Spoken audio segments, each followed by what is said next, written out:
क्यों? हम क्या करेंगे, लोकसभा में जाके लड़ेंगे कि इनकी पढ़ाई की बढ़िया व्यवस्था करो, हर एक विद्यार्थी जो पढ़ने लायक है उसे पढ़ने की व्यवस्था मिलनी चाहिए।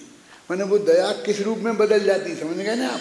वो राग हम एक एक को नहीं कर सकते, और फिर ऐसे ही वो होता है ना, सारा भव्य जीव ये मुक्ति का मार्ग पाएं, और एक की भी कुछ लेना देना नहीं, एक की भी पहचान नहीं, कुछ नहीं, समझ गए ना? तो वो तीर्थंकर प्रकृति बनती है। वो राग ऐसा ऐसा फैलता जाना चाहिए। तो जितना अधिक लोगों में फैलेगा उतना वो फीका हो जाएगा, क्वालिटी उसकी बढ़िया हो जाएगी। और जैसे अपने बेटे को पढ़ाना वो भी राग का कारण है, फिर अपना बेटा नहीं पड़ोसी के बेटे को पढ़ाना तो क्वालिटी में फर्क आ जाता है ना। फिर अपनी जाति वाले को नहीं अन्य जाति वाले को पढ़ाना फिर और हो जाता है।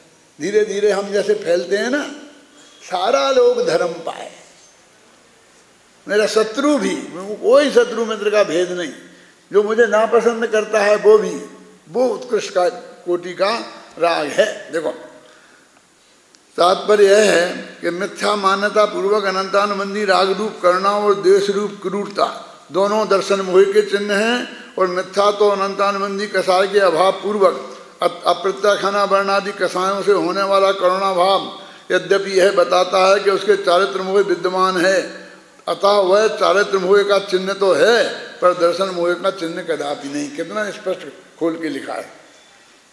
लेकिन ये तब समझ में आएगा जब पूरा पढ़ोगे पीछे से, अकेला ये पैरा पढ़ करके नहीं आएगा, तुम कहीं लिख दोगे तो समझ में नहीं आएगा। आचार्य अमृतचंद्र पंचास्त्रिकाय संग्रह की समय व्याख्या नामक टीका में ज्ञानी और अज्ञानी के करुणा भाव को स्पष्ट करते हुए लिखते हैं कि किसी तृषादि दुख से पीड़ित प्राणी को देखकर करुणा के कारण उसका प्रतिकार करने की इच्छा से चित्त में आकुलता होना अज्ञानी की अनुकंपा है। उस अनुकंपा को अज्ञानी की बता रहा है।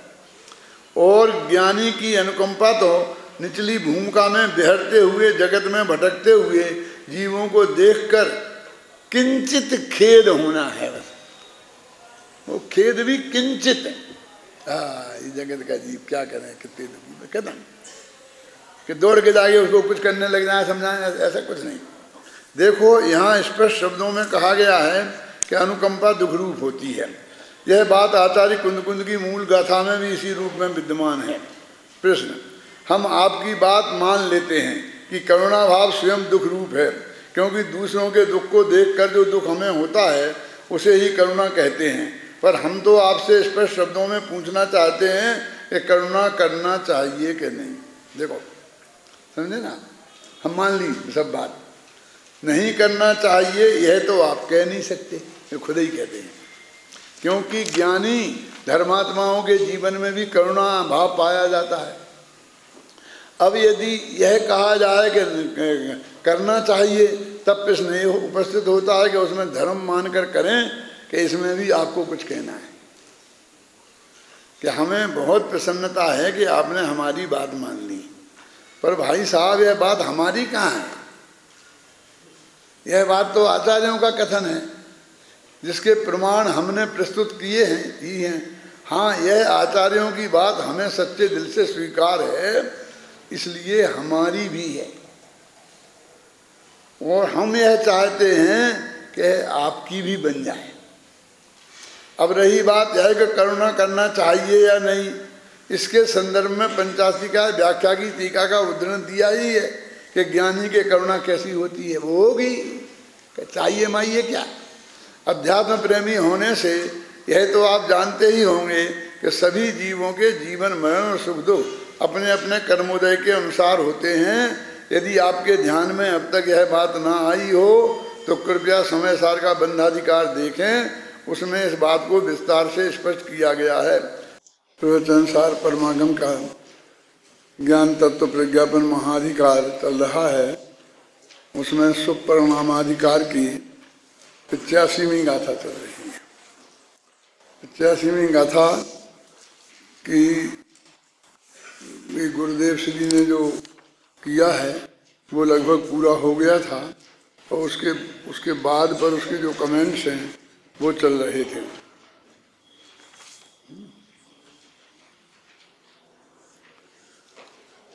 देखो इसके बाद यहाँ इसी बात की पुष्टि के लिए आचार्य अमृतचंद्र के 2 कलश दिए हैं। वो जो 16 गाथाएं हैं बंधाधिकार की, उनसे ही संबंधित ये कलश हैं। और इन कलशों में 2 कलशों में वो 16 गाथाओं का सार समेट लिया गया है।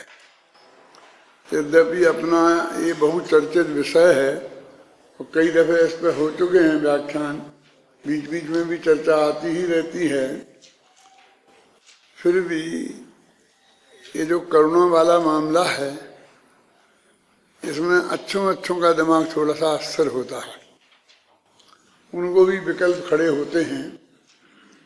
वो इसलिए खड़े होते हैं, होना भी चाहिए, कि उनको यदि वे स्वीकृत हो जाती है और उसको प्रतिपादन करने का भी भाव आता है। प्रतिपादन करना माने कोई सभा में ही प्रतिपादन करने की बात नहीं है। अपने दोस्त से भी उसको भी समझाना, अपनी पत्नी को भी समझाना, अपने घर में भी समझाना, माने प्रतिपादन कई हर जगह एक ही होगा ना।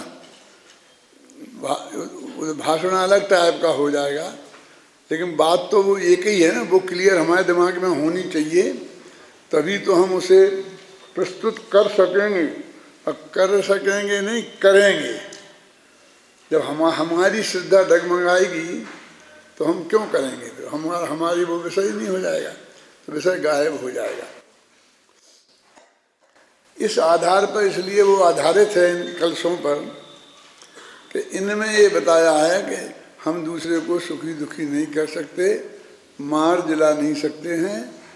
जब हम सुखी दुखी नहीं कर सकते हैं और मार जिला नहीं सकते हैं, तो फिर ऐसी मान्यता होना तो इस दृष्टि से भी मिथ्यात्व है ना। ये मान्यता स्वयं में अपने आप में ही मिथ्यात्व है। उस करुणा भाव को एक तरफ रखो कि करुणा आएगी तब हम उसे बचाएंगे, और करुणा आएगी तब हम उसे सुखी करेंगे का भाव करेंगे। वो एक तरफ भी रखे रहे तो भी एक देव दूसरे देव का कर्ता नहीं है, सुख दुख देने वाला नहीं है। इस पर तो पूरा जैन दर्शन अवलंबित है। समझ लीजिए अपना मिशन उस पर ही अवलंबित है ना। और जो जैन दर्शन की मूल धारा है। और पवित्र हृदय से कहें तो हम कह सकते हैं कि हमारा जीवन तो इस पर ही समर्पित हुआ है। ये चीज़ें हमारे ख्याल में नहीं थी, पूज्य गुरुदेव श्री ने बताई, इसलिए गुरुदेव श्री की महिमा है। महिमा तो वास्तव में इन चीज़ों की है ना। वो भले ही एक क्रमबद्ध पर्याय की वजह से एक विकल्प बना हो और उस वक्त बात हो गई हो, लेकिन बाद में तो अध्ययन में ये सब चीज़ें आई ना, जो एकदम जैन दर्शन का असली मुद्दे की चीज़ है। इसलिए इस पर विचार करना, इसको ऐसे ही छोड़ देना अच्छा नहीं है। जब हमने किताब में लिखा है, इस अनुशीलन में लिखा है और टीका में भी दिया है, तो उन पर यहाँ विचार होना ही चाहिए। पढ़ो ये कलश।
जो छंद हैं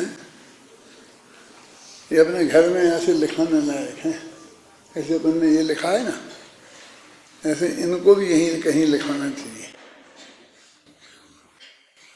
संस्कृत का आप कहोगे संस्कृत का क्यों, वो तो किसी की समझ में नहीं आएगा ना। नमोकार मंत्र लिखाओगे तो क्या कौन सा लिखाओगे, तो प्राकृत भाषा का है नमो वधंतारम वो लिखाओगे कि कोई ने हिंदी अनुवाद कर दिया होगा, हैं? वो लिखाओगे क्या करो, हैं? इसलिए संस्कृत का कि लोग पूछें कि ये क्या है, ये क्यों लिखा है, क्या चीज है ऐसी यहाँ संस्कृत में ऐसी क्यों लिखी है। तो आप उसे जवाब दें कि ये नवोकार महामंत्र से भी बड़ा मंत्र है।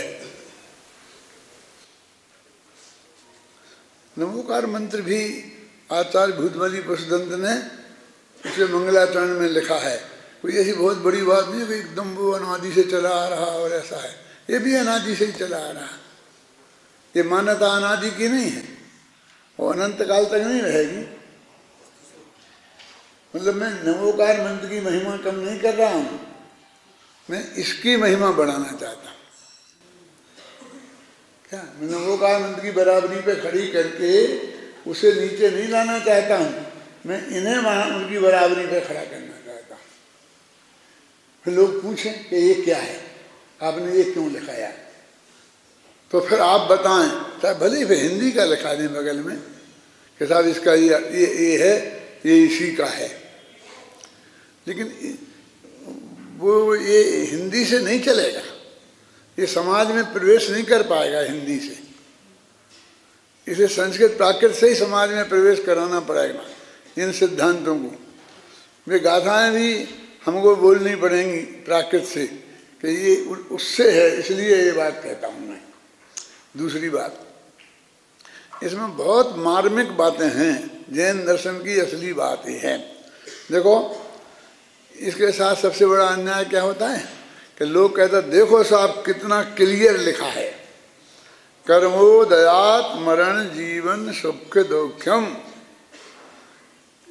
जीवन मरण और सुख दुख कर्म के उदय से होता है, लिखा तो है।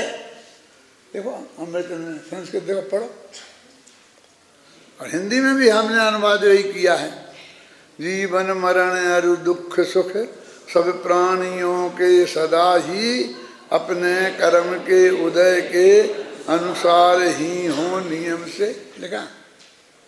ये उसका अर्थ संस्कृत का हिंदी में अर्थ है। वो समझते हैं कि ये निमित्त का प्रधानता वाला छंद है, जो निमित्त को कर्ता बताता है क्या।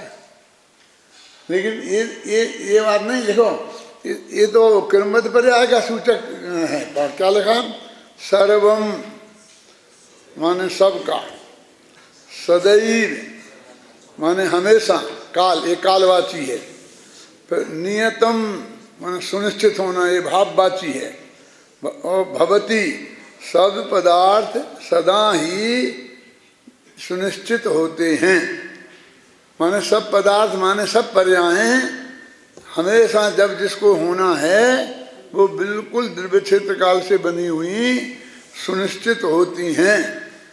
और जब वे होती हैं तो अब जीव पे अकेली बात है, कर्म के उदय की बात तो सब पे तो घटेगी नहीं। ये तो सबके बारे में कथन है, कौन सा, परमात्मा समझ में ना, 6 द्रव्यों के बारे में, वो तो अकेला जीव पे ही घटित होगी ना। तो वो आगे सुख दुख और जीवन मरण की बात कही ना, वो भी भाग्य से जीव ही पे घटित होती है ना। तो सुख दुख और जीवन मरण पुद्गल पे घटित नहीं होते, आकाश पे घटित नहीं होते, धर्म अधर्म द्रव्य की बात नहीं है। तो ये जो 4 चीजें हैं, इनमें जब जिस कर्म का जैसा उदय होना सुनिश्चित है वो भी नियम से होगा ही। उन नियम को भी उल्लेख कर दिया उन्होंने, कौन सा, निमित्त का है कि निमित्त की उपस्थिति भी गारंटी से होगी ही। हमें कहते हैं नहीं नहीं, वो कर्म का उदय जैसा आएगा, जैसा जीव को परिणमना पड़ेगा, जैसी अपनी ऐसी पराधीन भाषा आती है। अब मैं ये कहता हूँ कि एक एक समय का क्या क्या होना है जीव का, वो नक्की है। अब कर्म को, कर्माण वर्णा को जीव का जब जैसा होना है उसके अनुसार बंधना पड़ेगा, उसके अनुसार उदय में आना पड़ेगा, क्योंकि वो तो नक्की है ना। संत जी समझ में है ना। तो इतनी सी बात है जो मैं बार बार कहता हूँ कि हम उल्टा दे पकड़ना सीखें। दोनों का निमित्त निमित्त संबंध है ना, तो वो वहां से ही भी है ना।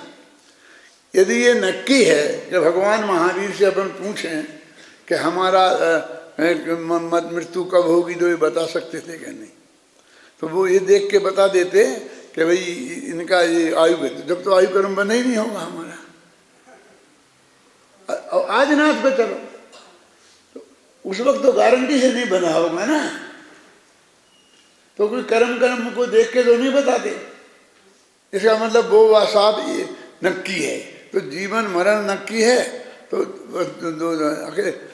मरण में तो एक पॉइंट हमें दिखाई देता है, जब हम इस देह को छोड़कर दूसरी देह में जाएंगे ना, तो वो बात हमारे ख्याल में आती है कि वो नक्की है कि हम वो फला तारीख को मरेंगे, और वो तो हम मान लेते हैं। लेकिन जीवन कहकर ये प्रति समय की हर पर्याय नक्की है, ये भी आ गई ना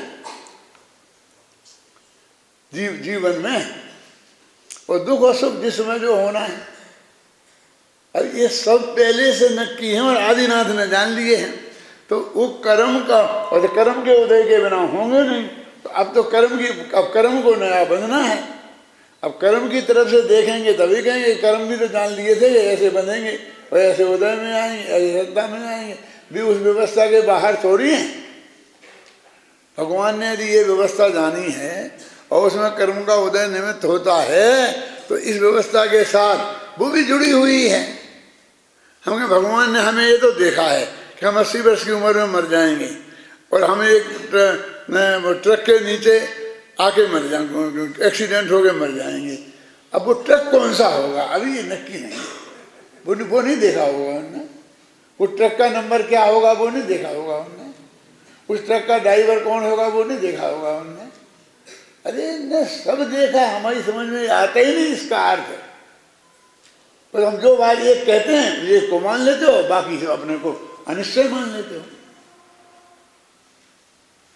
अब कौन समझे कि नहीं समझे? तो वो कहते सर्वम सदैव और नियतम भवति।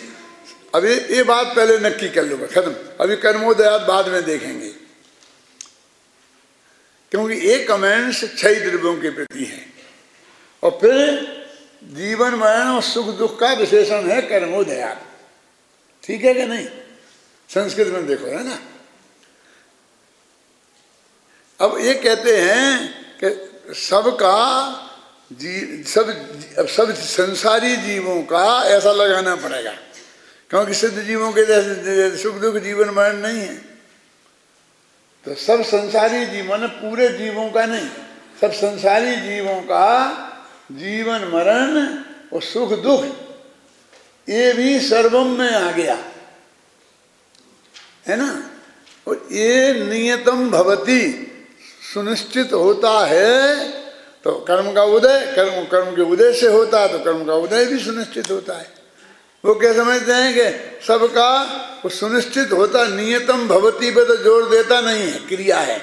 और कर्मोदयात मरण जीवन सब जोखिम का अर्थ करता है, लेकिन उसमें तो क्रिया है ही नहीं। अकेला इतना ही कह गए रह गए ना, जीवन मरण सुख दुख कर्म के उदय से, बस खत्म। क्रिया कहाँ है? क्रिया तो भवती है ना। आप समझते हो ना, सब संस्कृत व्याकरण समझते हो। 90% आप ही लोग हो, इसलिए मैं उस दृष्टि से पढ़ रहा हूँ, है ना। भवती, भवती क्रिया है, तो क्या भवती? नियतम भवती। नियतम भवती वाला वाक्य है। ये पंक्ति कर्म के उदय से होता है, अभी तरह से लगा दिया। वो तो नियतम के साथ है।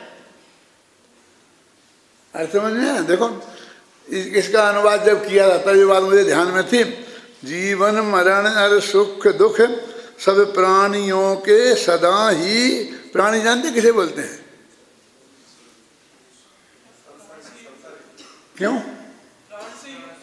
जिसके 10 प्राण हों, जिसके 4 कम से कम 4 और अधिक से अधिक 10 प्राण हों, उन्हें बोलते हैं प्राणी।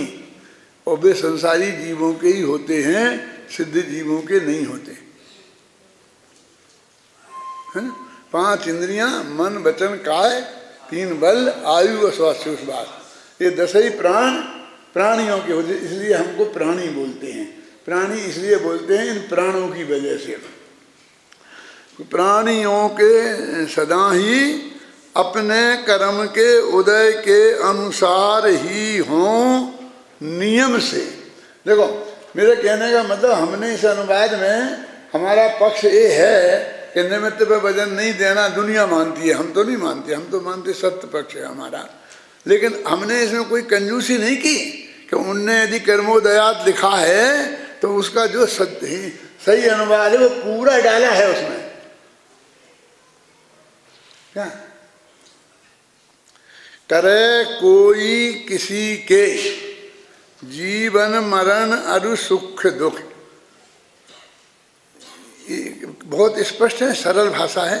करे कोई किसी के जीवन मरण और सुख दुख, ये जो 4 चीजें गिनाई ना, वो 4 चीजों में अनंत जानना कि जीवन और मरण, तो अब क्या रह गया? अब जीवन में रोटी खाना, फिर उठना, फिर बैठना, फिर चलना, फिर पानी पीना, ये सब आ जाएगा ना। क्या उन्होंने 4 चीजें ऐसी पकड़ी कि जिनमें अनंत चीजें आ जाएं और जिनका तुम्हें निरंतर करने का विकल्प बना रहता है। वो विविध करे कोई किसी के जीवन मरण और सुख दुख, ये चारों कोई किसी दूसरे के करे। विविध भूलों से भरी यह मान्यता अज्ञान है, अनेक भूलों से भरी हुई मान्यता है। देखो संस्कृत में लिखा है, अज्ञान में तद यत्तु परहा परस्य कुर्यात् पुमान मरण जीवित सौख्य दुखों, कोई मनुष्य दूसरे के जीवन में सुख करता है, इति अज्ञानम एतत्, ये अज्ञान है, ये मतलब सही बात नहीं है। अब ये बात बिल्कुल क्लियर हो गई कि हाँ, किसी पर दया हम नहीं कर सकते। क्या ये कह रहे अज्ञान भरी मान्यता है, वो तो ये बता रहे। हम क्या कहते हैं, वो दया आ गई हमें तो क्या करें, फिर आना चाहिए कि नहीं आना चाहिए, हमें करना चाहिए कि नहीं करना चाहिए। हम बता रहे हैं कि तू कुछ कर ही नहीं सकता, सब कुछ नक्की है, हमें करना चाहिए। तो ये तेरा प्रश्न कहाँ से उठ रहा है? तेरी नाभि में क्या है? समझ में आया क्या कह रहा हूं मैं? हम कह रहे वो सब नक्की है। सब कहते साहब आपने कहा हमसे कि शिविर है तो शिविर का कार्यक्रम बनाना है। शांति जी आए तो दादा सारे कार्यक्रम बनाना है। मैं बना लिया नहीं तो फिर मुझे बनाना है कि नहीं बनाना है, आप ये बता दो। लेकिन मैं कह रहा हूँ ना, बना लिया है ना,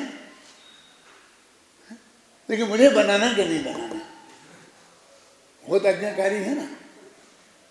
अरे हम कह रहे हैं सब नक्की है कि नहीं बनाया हो तो क्या बनाना है, हर साल तो होता है ना, इसी तिथि में होता है, दशहरा बीच में आता है, ऐसा ही मौसम होता है, वैसे ही कार्यक्रम होते हैं, वैसे ही दिनचर्या होती है।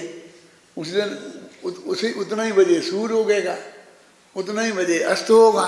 क्या बनाना है बोलिए? वो कागज पे लिखना बनाना है क्या है? कागज पे लिखना बनाना हो तो जो टाइप करता है फिर वो हो गया बनाने वाला, हम थोड़ी बनाने वाले हुए। अरे ना हम है ना वो है, वो तो बनाया है। आप अपन कहते ना, उसे बोलते बना, कर लेंगे मतलब क्या? एक आध जो पंडित का नाम बदलना होगा किसी का कोई विषय का नाम बदलना, बदलने की जो चीज होगी एक आध, पर उसी की बात है, बाकी क्या है, 90% तो बने हुआ है ना। ये 48 वर्ष से लाइन बनी हुई है परमात्मा। अब तुम्हें क्या करना है, क्या करना बोलो? कुछ नहीं, सब बना हुआ है, पर एक दफे रिपीट करना है, चलानी है गाड़ी बस। कुछ गाड़ी तो चलनी ही है, पर खड़े हो जाना है। तो क्या है, हम करता हो जाएंगे कि हमने चलाया शिविर। क्या कहलाते हो तो अपन क्या कहते हैं, चलाने शिविर का जो निर्देशक, निर्देशक माने जीरो।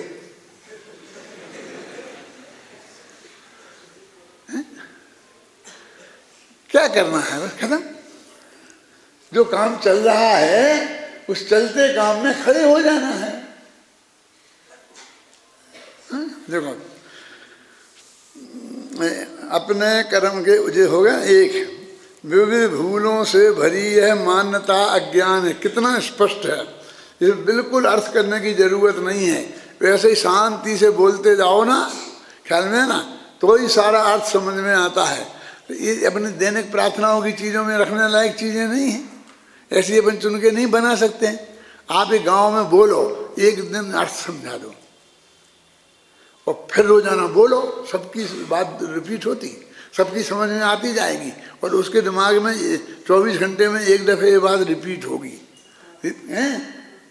बस कुछ दिनों में उसका मान्यता के अंदर घुस जाएगी, ऐसे नहीं घुसेगी।